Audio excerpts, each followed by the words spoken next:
Sun Tzu's most frequently quoted line is, "All warfare is deception." His least quoted, and more important principle, is that the general who is known cannot win. Known strengths are prepared for. Known weaknesses are targeted. Known plans are countered before they begin. The general who wins is the one whose interior remains unmapped by anyone on either side. Sun Tzu didn't write this as philosophy. He wrote it as mechanics. The army that is fully transparent to its own allies is fully vulnerable the moment one of those allies is captured, turned, or simply talks too freely at the wrong table. Information doesn't respect loyalty. It moves by its own rules, and once it moves, no relationship is strong enough to pull it back. You are that general, whether you see yourself that way or not. And the battlefield isn't a field. It's every room you walk into, every relationship you maintain, every conversation where the other person walks away holding something about you that you can't retrieve. What follows are 7 pieces of your interior that, once shared, become weapons you've loaded and handed to someone else. Not because the people around you are enemies, because conditions change, and information shared under one set of conditions operates under whatever conditions come next. The first is your next move, the plan you're building, the decision you're about to make, the direction you're heading before you've arrived. The moment you announce a move before executing it, you've done 2 things simultaneously. You've given every interested party time to position themselves around your trajectory, and you've converted private momentum into public expectation. Now the plan isn't just something you're doing, it's something people are watching you do, and the weight of being watched changes how you execute. Machiavelli advised princes to move before the court could react, not out of deception, but out of the understanding that a plan exposed to commentary before completion is a plan that now has to survive both execution and opinion. Most plans can handle one. Almost none can handle both. The second is your financial position, in either direction. Sharing wealth invites recalculation. People adjust their expectations of you, their requests, their assessment of what you owe them. Sharing scarcity invites something worse. It reveals the exact pressure point that anyone with leverage could press. Money is the most weaponizable information a person can hold about you because it connects directly to your options. A person who knows you're flush knows you can absorb a hit. A person who knows you're stretched knows exactly how small the hit needs to be. Either way, the information doesn't describe your bank account. It describes your tolerance for pressure. And tolerance for pressure is the last thing a strategist gives away. The third is your weakness, the thing you struggle with, the insecurity that sits under the surface, the pattern you haven't beaten yet. Sharing it feels like honesty.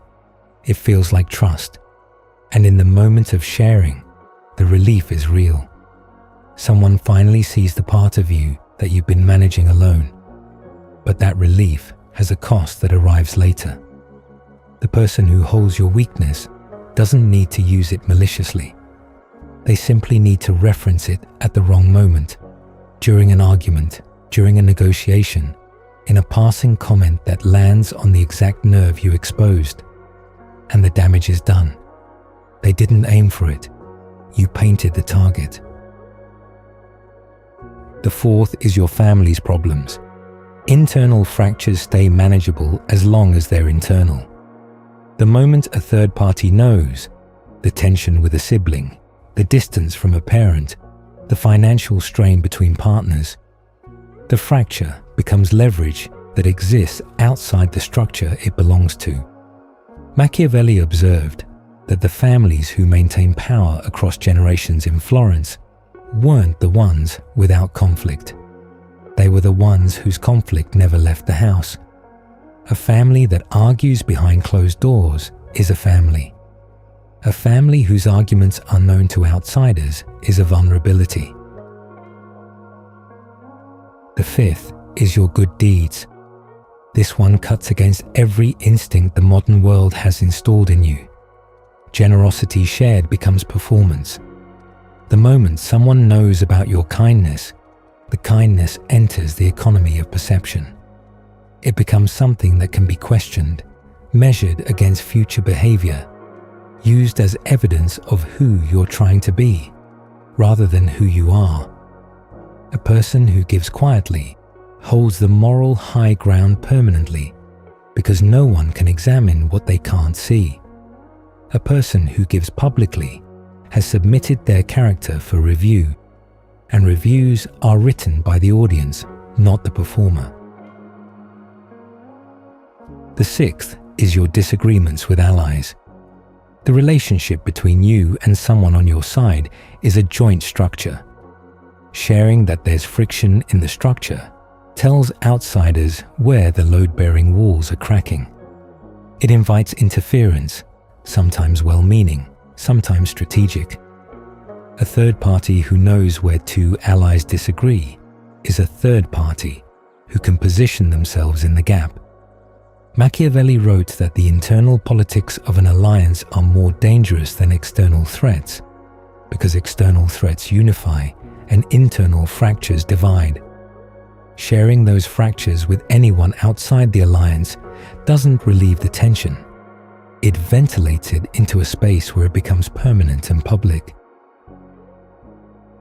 The seventh is your long-term vision. Not your next move, your endgame.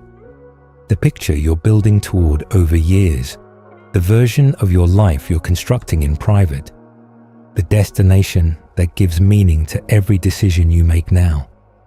This is the most dangerous item on the list because it's the most intimate. A person who knows your next move can interfere with a step. A person who knows your endgame can interfere with the trajectory. They can position themselves inside your future before you've built it. They can measure every move you make against the destination you revealed and offer commentary on whether you're getting there fast enough, whether you're taking the right route, whether the destination itself is worth reaching. The commentary sounds like support. It functions as erosion. Your vision, once shared, becomes a public project, and public projects answer to everyone. Private ones answer only to the builder.